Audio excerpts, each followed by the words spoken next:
À 7 heures, dans la région de Kaya, le convoi militaire freine net, puis les armes se retournent contre leurs propres frères d'uniforme. En moins de 10 minutes, une routine sur la N1 devient une trahison armée. Au moins 20 hommes fidèles au commandant, matériel confisqué, soldats désarmés, communication coupée. Le plus troublant est le décor choisi, une école pleine d'enfants à proximité, et la question qui suit, que signifie ce calcul ? Et pourquoi la réponse d'Ibrahim Traoré refuse l'escalade immédiate ? Pas de démonstration, seulement une manœuvre de patience qui va reconfigurer tout le rapport de force. Cette histoire ne se limite pas à une mutinerie déjouée, ni à un face-à-face entre un chef et un subordonné. Elle montre comment une crise militaire peut basculer vers un test politique, juridique et moral en quelques heures, chez lorsque la violence immédiate devient l'option la plus risquée. En suivant cette séquence, le spectateur comprend en quoi la décision d'Ibrahim Traoré a déplacé l'enjeu central. Il ne s'agissait plus seulement de récupérer un convoi, mais de préserver des vies civiles, la cohésion de l'armée et la crédibilité de l'État. L'enjeu est double. D'un côté, une erreur pouvait provoquer une confrontation armée devant une école et entraîner des pertes irréversibles. De l'autre, une réponse jugée trop faible risquait d'encourager d'autres actes de trahison. Entre ces deux extrêmes, chaque minute comptait. Ce que cette affaire promet de révéler, c'est comment le pouvoir s'exerce quand la force brute n'est plus la solution la plus efficace.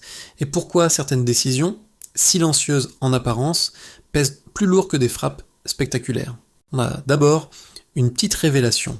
Ibrahim Traoré savait, dès les premières heures, que le convoi n'était pas simplement bloqué, mais volontairement immobilisé à un endroit précis et que le temps jouerait contre le commandant traître.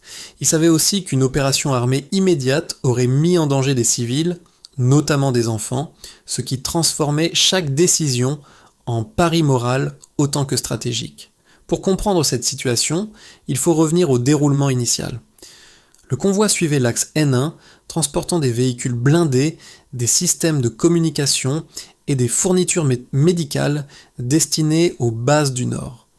Rien d'inhabituel à première vue, jusqu'au moment où l'officier responsable de l'escorte a ordonné l'arrêt complet. Les soldats ont d'abord cru à un exercice ou à une alerte extérieure, avant de réaliser que les armes pointées venaient de leur propre commandant. En quelques minutes, une vingtaine d'hommes fidèles ont pris le contrôle, désarmé leurs camarades et coupé les communications. Lorsque l'information est arrivée à l'état-major, environ 2 heures plus tard, la panique était palpable.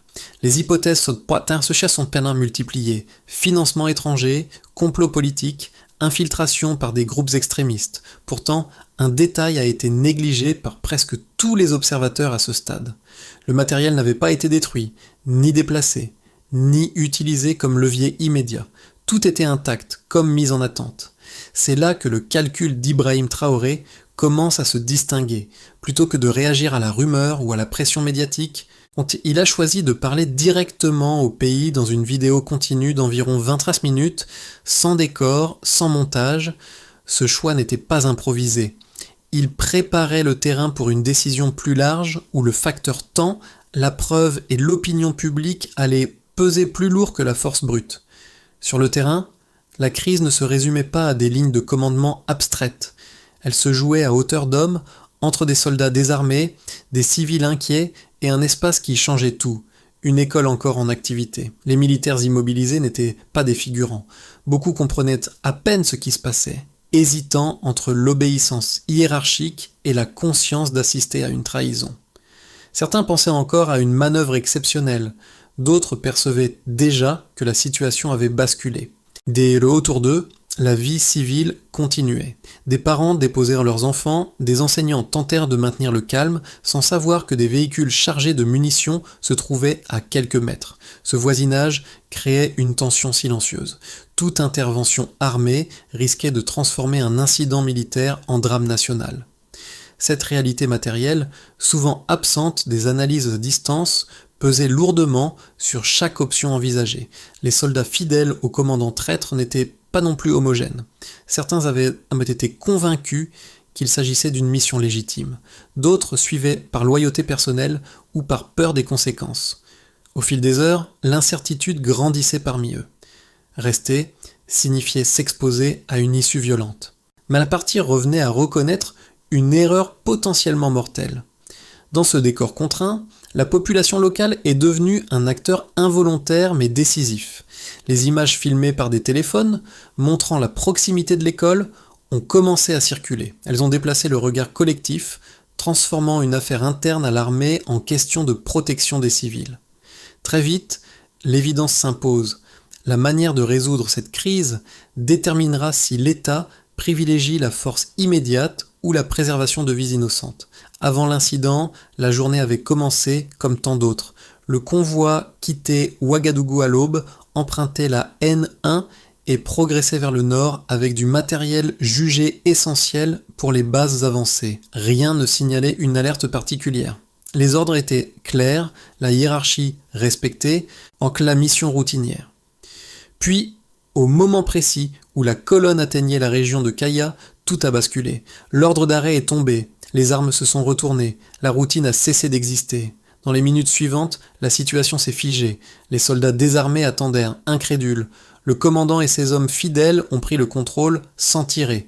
Les communications ont été coupées, le matériel sécurisé, mais aucune destruction n'a suivi. Ce détail, encore incompris à ce stade, annonçait déjà que l'objectif n'était pas la fuite ou le sabotage immédiat. Pendant ce temps, l'information mettait près de 2 heures à remonter jusqu'à l'état-major, créant un vide où rumeurs et hypothèses se sont engouffrées. À Ouagadougou, la réaction initiale a été dominée par l'urgence. Certains responsables plaidaient pour une intervention rapide, d'autres pour un encerclement discret. Les options militaires classiques étaient sur la table.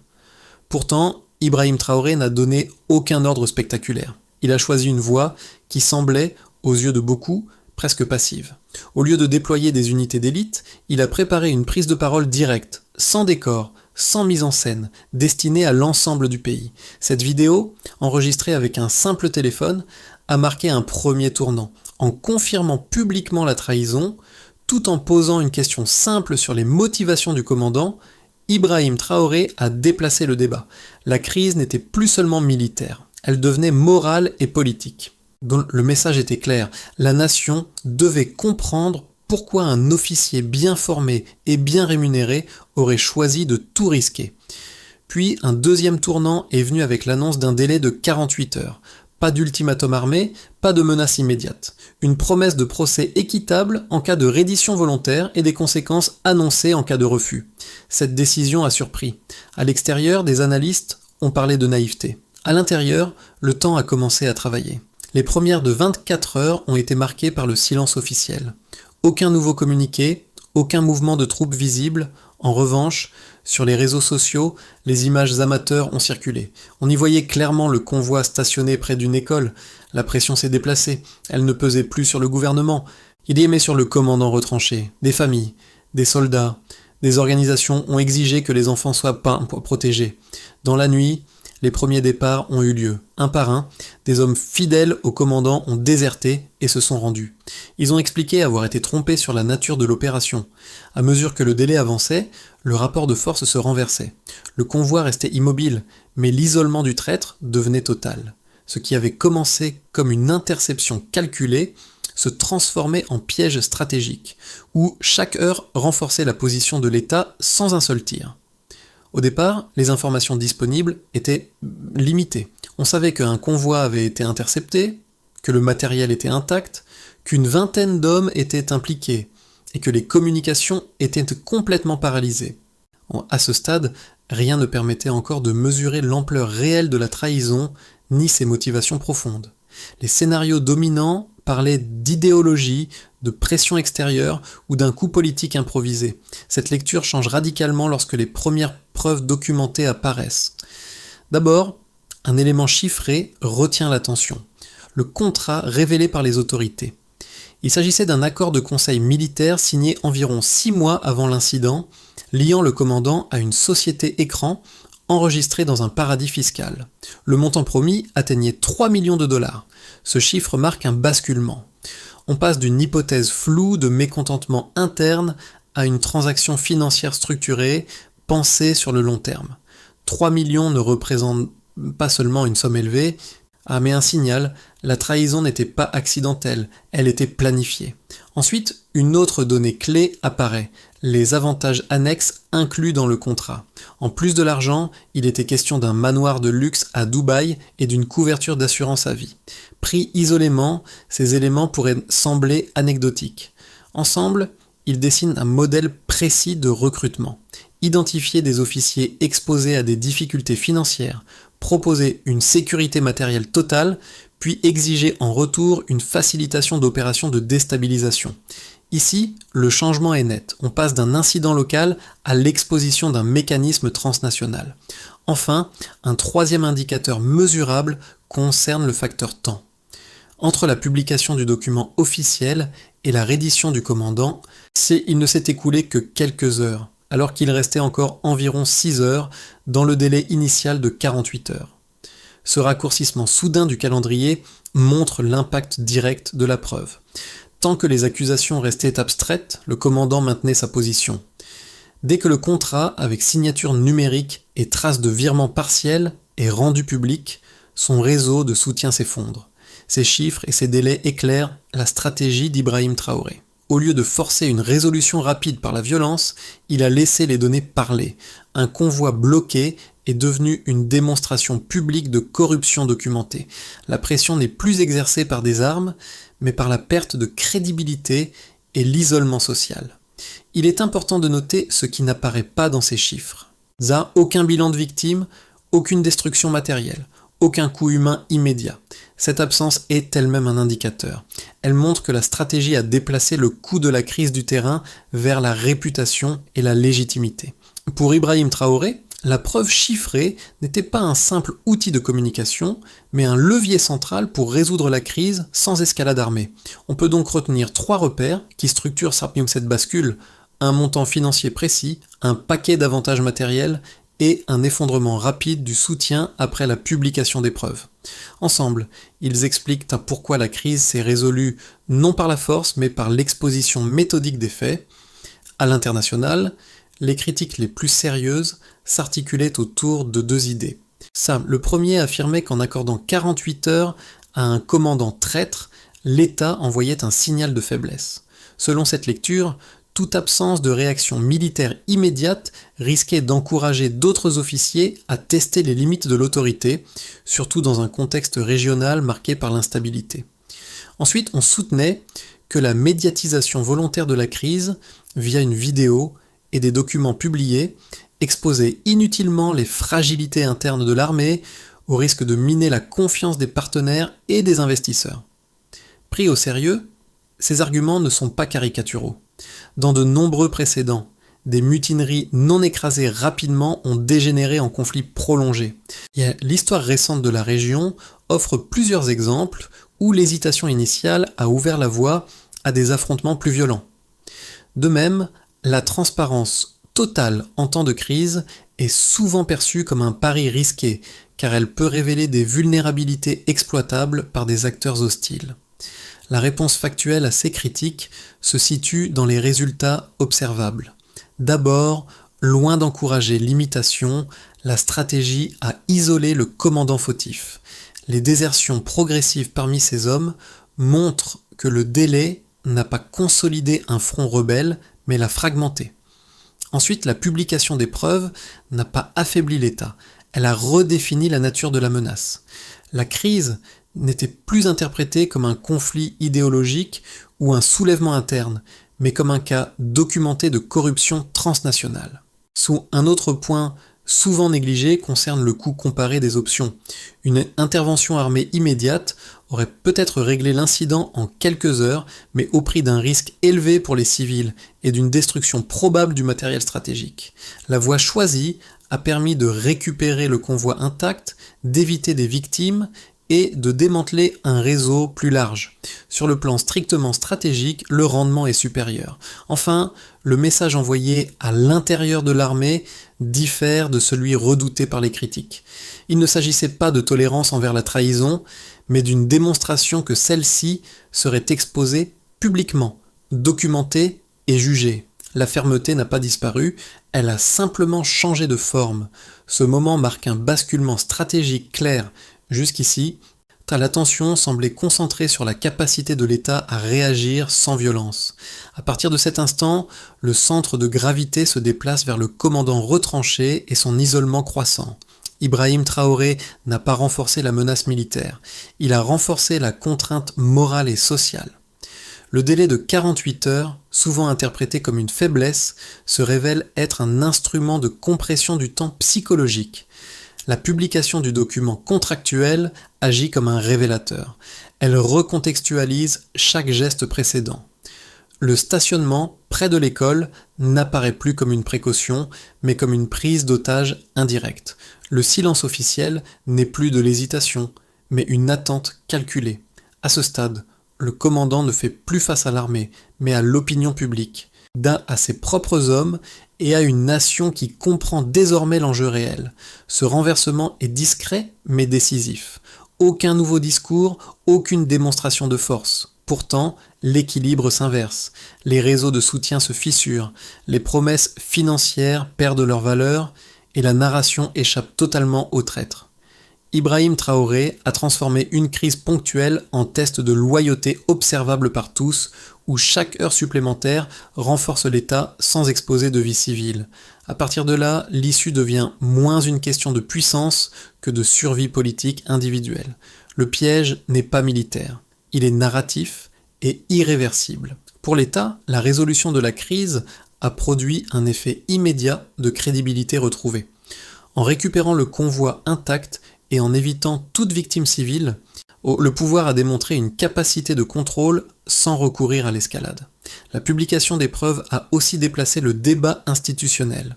Il ne s'agissait plus de gérer une mutinerie, mais de traiter un dossier de corruption documenté. Cette distinction a permis de justifier devant l'opinion nationale et internationale une réponse judiciaire plutôt que militaire. Pour Ibrahim Traoré, l'État apparaissait moins comme un acteur réactif que comme un arbitre maîtrisant le tempo de la crise. Du côté de l'armée, l'impact a été double. À court terme, la reddition du commandant et l'arrestation discrète ont évité un affrontement fratricide. À moyen terme, le message interne s'est clarifié. La trahison n'était pas seulement sanctionnée, elle était exposée.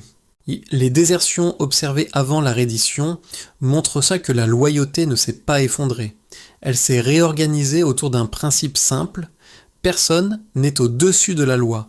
Le fait que certains officiers ayant refusé des propositions similaires aient été promus a renforcé ce signal. L'institution militaire sort de l'épisode fragilisé sur le plan de la confiance, mais renforcé sur celui des normes. Pour les civils, en particulier les habitants autour de l'école, la conséquence la plus tangible est invisible: l'absence de drame. Aucun bilan humain, aucune destruction, aucune scène de panique collective. Les vidéos amateurs ont joué un rôle clé en rappelant que la crise se déroulait dans un espace partagé avec la vie quotidienne. Cette proximité a transformé les citoyens en acteurs indirects de la résolution, passe par la pression morale exercée sur le commandant retranché. Dans ce sens, la population n'a pas seulement été protégée, elle a participé sans armes à l'issue du conflit. Enfin, au niveau régional, l'affaire a eu un effet de diffusion. Les pays voisins ont commencé à examiner leurs propres forces armées à la recherche de mécanismes similaires de cooptation financière. La révélation d'un réseau structuré, utilisant des sociétés écrans et des promesses d'investissements immobiliers, a suscité des enquêtes parallèles.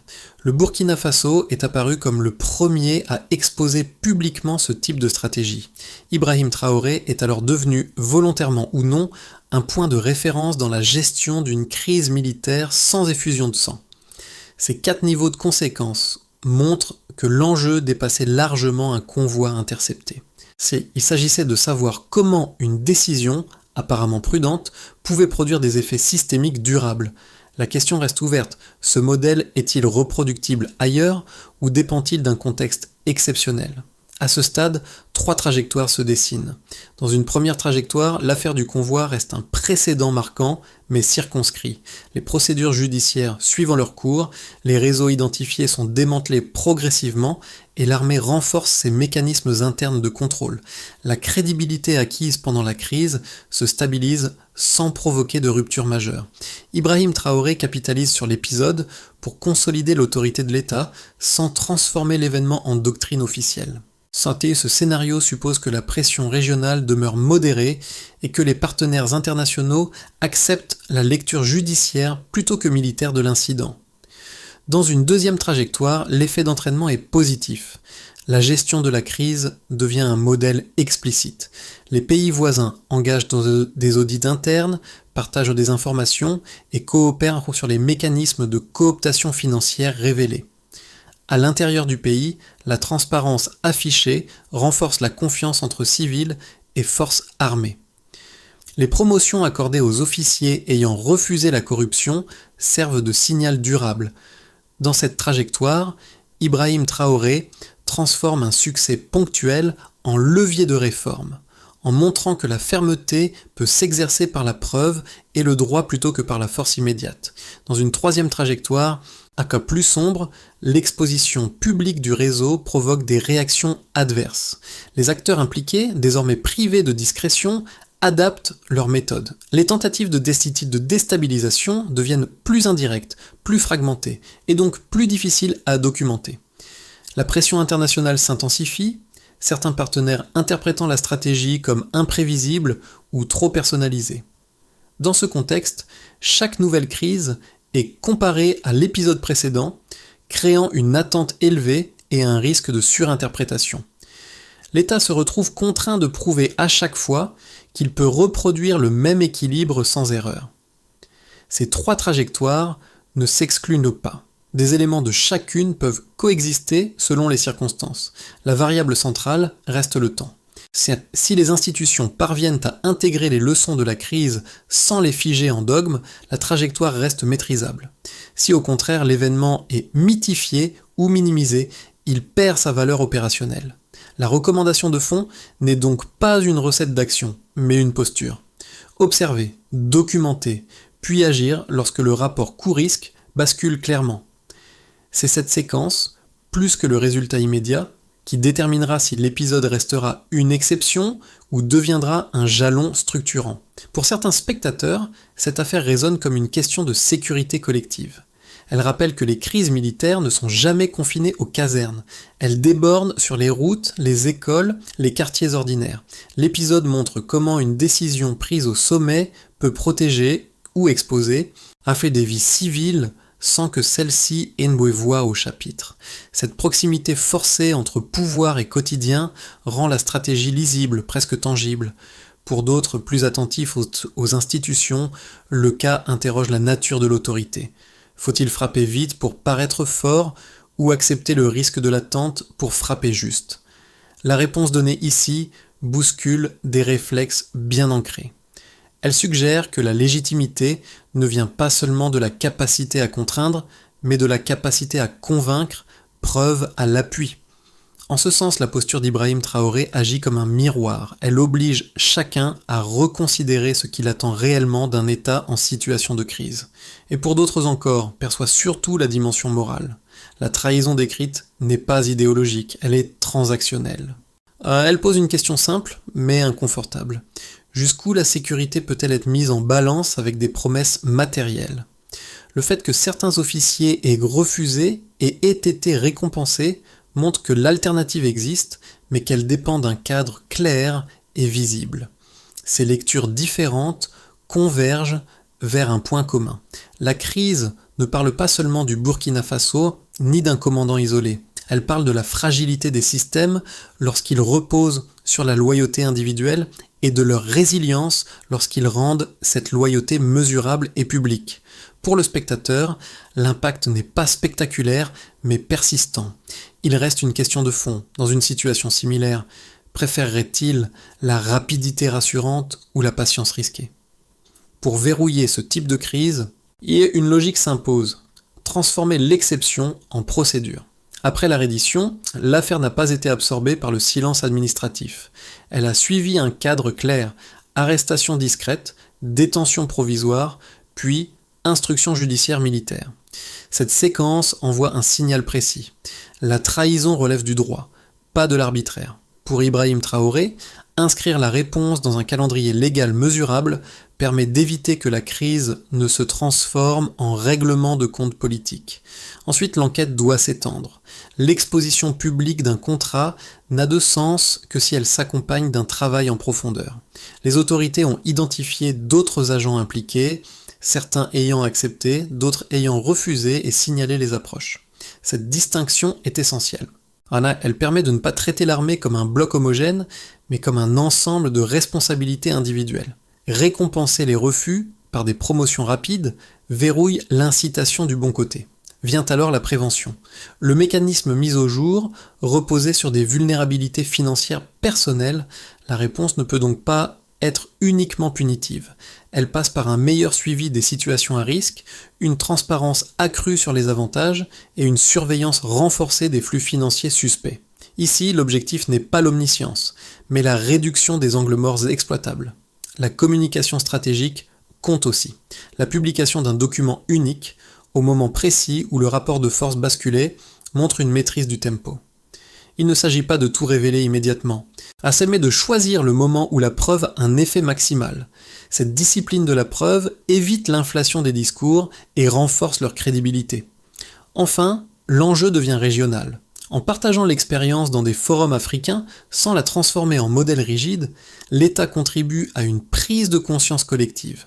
Ibrahim Traoré ne propose pas une doctrine exportable clé en main, mais une méthode conditionnelle. Observer, documenter, exposer, juger. Ce verrouillage progressif réduit la probabilité de répétition sans promettre l'impossible. L'image qui revient n'est pas celle d'un tribunal ni d'un convoi récupéré. C'est celle d'une école restée ouverte, d'enfants rentrés chez eux sans savoir à quel point ils avaient été proches d'un drame. Ce décor, discret mais central, relie tous les fils de l'histoire. En point, il rappelle que chaque décision prise loin du terrain retombe toujours quelque part, sur des vies ordinaires. Dans cette crise, le silence et l'attente ont pesé plus lourd que le bruit des armes. Le parcours du commandant traître se termine sans spectacle. Pas de scène télévisée, pas de mise en scène punitive. Juste une arrestation, une procédure, puis l'ombre de la justice. Ce contraste renforce la portée symbolique de l'épisode. La chute n'est pas violente, elle est administrative et morale. Ce qui disparaît, ce n'est pas un homme, mais la crédibilité de son choix. Pour Ibrahim Traoré, la leçon n'est pas proclamée, elle est montrée. La loyauté ne s'achète pas, et la fermeté ne s'exprime pas toujours par la force. En récompensant ceux qui ont refusé et signalé les approches, il a inscrit un contre-récit durable face à la tentation de la corruption. Le message circule sans slogan. L'intégrité peut devenir un avantage concret. Cette histoire se referme là où elle aurait pu exploser. Une école intacte, un pays évitant le pire et une question qui persiste au-delà de l'émotion immédiate. Gouverner parfois consiste moins à agir vite qu'à choisir le bon moment pour laisser la vérité faire son travail. Au-delà de l'épisode lui-même, ce qui reste est un symbole social plus large. Une crise militaire aurait pu se conclure par des images de violence, des bilans humains et des récits de chaos. Elle s'est terminée par une reddition, un dossier judiciaire et une école restée hors du feu. Cette différence n'est pas anodine. Elle interroge la manière dont les sociétés jugent à la force, non par son intensité, mais par ses effets réels sur les plus vulnérables. Dans beaucoup de contextes, la rapidité est confondue avec l'efficacité. Ici, le temps a été utilisé comme un outil de gouvernement. Cette approche ne garantit pas le succès à chaque fois, mais elle ouvre un espace de réflexion rarement exploré dans les récits de sécurité. Celui où la légitimité se construit sous le regard du public, preuve à l'appui. Ibrahim Traoré n'est pas présenté comme un modèle universel, mais comme un cas qui oblige à penser autrement. Pour le spectateur, la question n'est pas de choisir un camp ou d'applaudir une décision. Elle est plus simple et plus exigeante. Face à une crise comparable, qu'attendrait-il réellement d'un dirigeant ? Une réponse immédiate qui rassure ou une stratégie plus lente qui protège durablement ? Donc la réponse varie selon les expériences et les valeurs, mais elle mérite d'être posée. C'est peut-être là l'essentiel. Non pas conclure, mais ouvrir un dialogue. Si cette histoire suscite une discussion sur la manière dont le pouvoir peut s'exercer sans détruire ce qu'il prétend défendre, alors elle aura dépassé le cadre d'un fait divers militaire pour devenir un point de départ collectif.